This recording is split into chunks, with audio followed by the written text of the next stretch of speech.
প্রাক্তন এমআইসি তুলসী সিনহাকে দেখে চোর চোর স্লোগান বিজেপির মজদুর union West Bengal state cooperative unit এই বোর্ডে আজ এক গুপ্ত মিটিং করা হয়। রতুয়ার বিধায়ক সমর চ্যাটার্জি, বিএমসি প্রাক্তন এমআইসি তথা বিএমসি 40 নম্বর ওয়ার্ডের কাউন্সিলর তুলসী সিনহা রায় আর সিপিএমের কিছু জয়দেব সিল আর কৃপানাথ সরকার এরা এখনো পর্যন্ত চাইছে এই বোর্ডটা তারাই দখল করে রাখবে, কারণ এটা সমবায় সমিতি। West Bengal state cooperative union এখানে একটি বোর্ড ছিল, ওরা তৃণমূল চালাতো।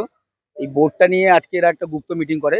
তার নেতৃত্বে ছিলেন হচ্ছে তুলসী সিনহা রায়, আর এমএলএ ছিলেন আপনার রতুয়ার সমর চ্যাটার্জি, আর সিপিএম এর কিছু হারমাদরা ছিলেন জয়দীপ সিল বলে, আর কৃপানাথ সরকার।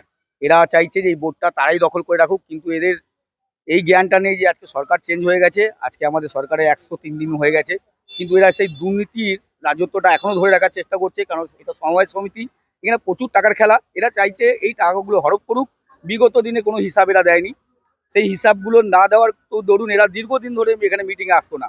আজকে প্রায় 7খানা মিটিং ছেড়ে দিয়ে 8ম মিটিংয়ে অ্যাটেন্ড করেছে। কর্পোরেটের নিয়ম অনুসারে যারা 6খানা মিটিং অ্যাটেন্ড করবে না তারা সেই মিটিংয়ে বসার অধিকার রাখে না, কিন্তু তাও এরা জবরদস্তি গুপ্তভাবে মিটিং করছে। আমরা জানতে পেরে বিএমএস এর পক্ষ থেকে আমরা সবাই একত্রিত হয়েছি এবং তুলসী সিনহা রায় চোর চোর স্লোগান শুনে পালিয়ে গেছে এবং এদের মিটিংটা অব্যাহত হয়েছে। নেক্সট কি পরিকল্পনা থাকবে আমরা আপনাদেরকে জানিয়ে দেবো।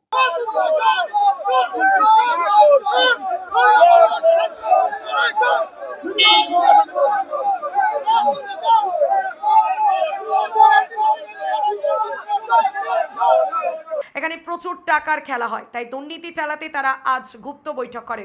সেই গুপ্ত বৈঠকের খবর পেয়ে বিএমএস এর সদস্যরা একত্রিত হয়ে আছে ওয়েস্ট বেঙ্গল স্টেটস কর্পোরেটিভ ইউনিটের সামনে। তুলসী সিনহা রায়কে দেখে চোর চোর স্লোগান তোলেন এবং তারা বলে দুর্নীতি সরকার চলে গিয়েছে, বিজেপি সরকারের 103 দিন হয়ে গেছে, আর কোনো দুর্নীতি হবে না।